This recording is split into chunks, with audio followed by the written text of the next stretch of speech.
Supreme কোর্টের হিয়ারিংটা মানে মনঃপূত তো আমাদের বা ডাক্তারদের ওভারঅল হয়ইনি। যে জিনিসটা আমার মনে হয় ওভারঅল ভালো হলো না আজকে, লাইভ স্ট্রিমিং না করার পক্ষে যে যুক্তিগুলো দেখানো হয়েছে সেটা দুর্বল, এবং পশ্চিমবঙ্গে যে কোনো লোকে একটা ভাঙা কল মেরামত করলেও সেটা লাইভ স্ট্রিমিং হয় কথা। কারণ সিবিআই নিজে কমপ্লেন করেছে, তারা মাত্র 20-30 মিনিটের রেকর্ডিং তারা সিসিটিভির ক্যামেরা পেয়েছে। তো অন্তত আমি নিজে ভাবছিলাম যে 15 জন না 30 জন, এই নিয়ে হয়তো সমস্যাটা বেশি হবে, কিন্তু লাইভ স্ট্রিমটা যে এমন একটা রোড ব্লক হয়ে থাকবে এটা আমিও বুঝিনি। কর্মবিরতির জন্য যে মানুষ ক্ষতিগ্রস্ত হচ্ছে না, আমার মনে হয় দুটো এক্সট্রিম স্টেটমেন্ট ভুল। চিকিৎসা হচ্ছে না বলাটা যেরকম বিভ্রান্তি, সেরকম যদি বলি যে গভর্নমেন্ট হসপিটাল সম্পূর্ণ নর্মাল কাজ করছে, সেটাও ভুল। সেপ্টেম্বর সুপ্রিম শুনানির পর কেটে গেছে 5 দিন, তারপর স্বাস্থ্য ভবন অভিযান, জুনিয়র চিকিৎসকরা অবস্থান বিক্ষোভে বসেছেন। কি বলবেন এই বিষয়ে?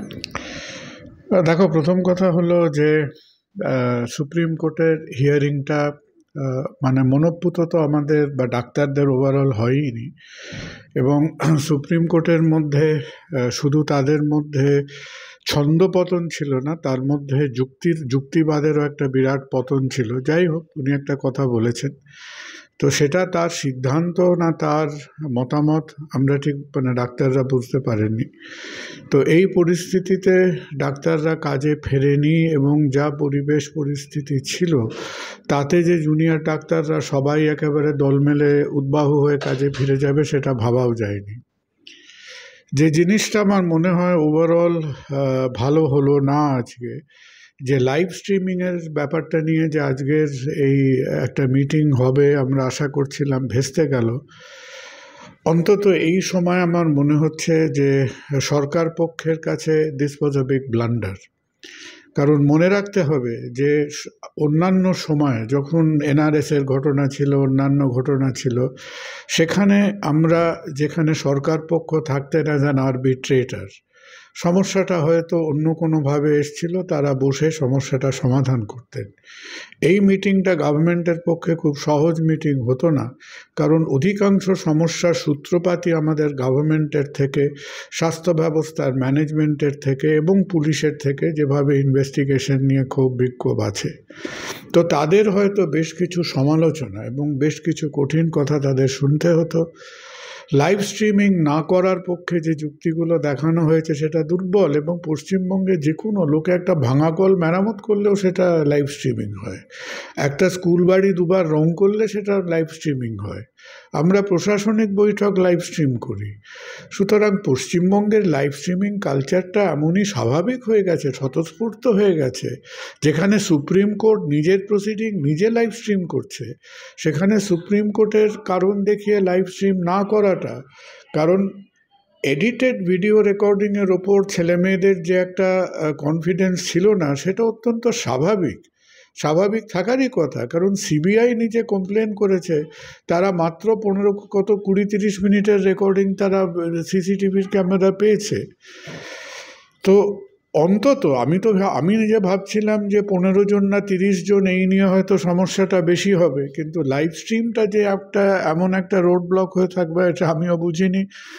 ব্যাপারটা ভালো নয়। মুখ্যমন্ত্রী ডেফিনেটলি উনিও বেশ সাংঘাতিক অসন্তুষ্ট হয়ে মিটিং ছাড়লেন, হয়তো যেটা ইন্ডিকেট করলেন যে পরের মিটিংগুলোয় উনি নাও থাকতে পারেন, তাহলে সমস্যা আরও জটিল হবে। এবং আমার মনে হয় যে আজকের সবাইয়ের মধ্যে যে একটা চাপা না, একটা অভিব্যক্ত অসন্তুষ্টি থাকবে, এটা কাটিয়ে উঠে আবার কালকের থেকে চেষ্টা করতে হবে কত তাড়াতাড়ি আলোচনায় বসা যায়। আরেকটা জিনিস কিছুক্ষণ আগে মুখ্যমন্ত্রী বললেন যে এই যে কর্মবিরতির জন্য যে এতজন মারা গেছেন রোগী, তার জন্য তিনি বলেছেন যে ডাক্তারদের উপর তিনি দেখো, কর্মবিরতির জন্য যে মানুষ ক্ষতিগ্রস্ত হচ্ছে না, আমার মনে হয় দুটো এক্সট্রিম স্টেটমেন্ট ভুল। চিকিৎসা হচ্ছে না বলাটা যেরকম বিভ্রান্তি, সেরকম যদি বলি যে গভর্নমেন্ট হসপিটাল সম্পূর্ণ নর্মাল কাজ করছে, সেটাও ভুল। এই 23 জনের স্ট্যাটিস্টিক্সের থেকেও আমাদের মনে রাখতে হবে পশ্চিমবঙ্গে অ্যাভারেজে একদিন মারা যান 5,000 লোক। আমাদের daily death rate in West Bengal, এক মাসে মারা যান 1.5 লক্ষ লোক। প্রতিটি জীবন মূল্যবান, প্রতিটি জীবনের মূল্য অপরিসীম, এবং আমরা যদি বলার চেষ্টা করি যে 1.5 লক্ষর ওপরে যদি 23টা ইনক্রিমেন্টাল মোর্টালিটি যদি বা হয়ে থাকে, তার মানে সেটা হচ্ছে 0.02%। এদিকে আমাদের ন্যাশনাল ইলেকশনে 30 কোটি ভোটের মধ্যে 5 কোটি ভোটের কোনো আজকে ঠাউর পাওয়া যাচ্ছে না। সুতরাং অন্তত আমরা স্বীকার করতেই হবে যে জুনিয়র ডাক্তাররা না গেলে আমাদের চিকিৎসা ব্যবস্থার ক্ষতিগ্রস্ত হয়, কিন্তু সেটাকে সাপোর্ট করার জন্যে এই সমস্ত কিছু কৃত্রিম অবিশ্বাস্য স্ট্যাটিস্টিক্স দেওয়া উচিত নয়। নিজেরা চায়ের দোকানে দু একবার বললেও বলতে পারি, বিশেষ করে সুপ্রিম কোর্টে আমরা যে সংখ্যাতত্ত্ব নিয়ে যাব তার যেন একটা মান্যতা এবং তার একটা বিজ্ঞান ভিত্তিক সমর্থন থাকা উচিত। সুতরাং আমরা সবাই চাইব এখন আর ওই সমালোচনা আর আঁকাবাঁকা কথা বলার দিন নয়। আজকে সবাইয়ের মধ্যে অসন্তুষ্টি থাকবে। সবাই আমরা doctor, junior doctor, senior doctor, সরকার পক্ষ, তারা মাথা ঠান্ডা করে আবার কাল থেকে চেষ্টা করুক যত তাড়াতাড়ি এই সমস্যাটা মেটে। মুখ্যমন্ত্রী বললেন যে জুনিয়র চিকিৎসকদের তিনি ক্ষমা করছেন যেহেতু তিনি বড়। আমার মনে হয় না আমার মনে হয় না যে সত্যিকারের, উনিও যথেষ্ট আজকে আপসেট, ওনারও ওপরে অনেক দায়িত্ব, উনিও একটা সাংঘাতিক একটা ঘূর্ণিপাকের মধ্যে দিয়ে যাচ্ছেন। ওনাকে এখন প্রতিটি কথা, প্রতিটি অক্ষর ধরে ধরে ওকে সমালোচনার কোনো উদ্ধত্ত আমাদের কারো নেই। বাংলা হান্টের আরো খবর দেখতে নজর রাখুন। বাংলা খবর মানেই বাংলা হান্ট।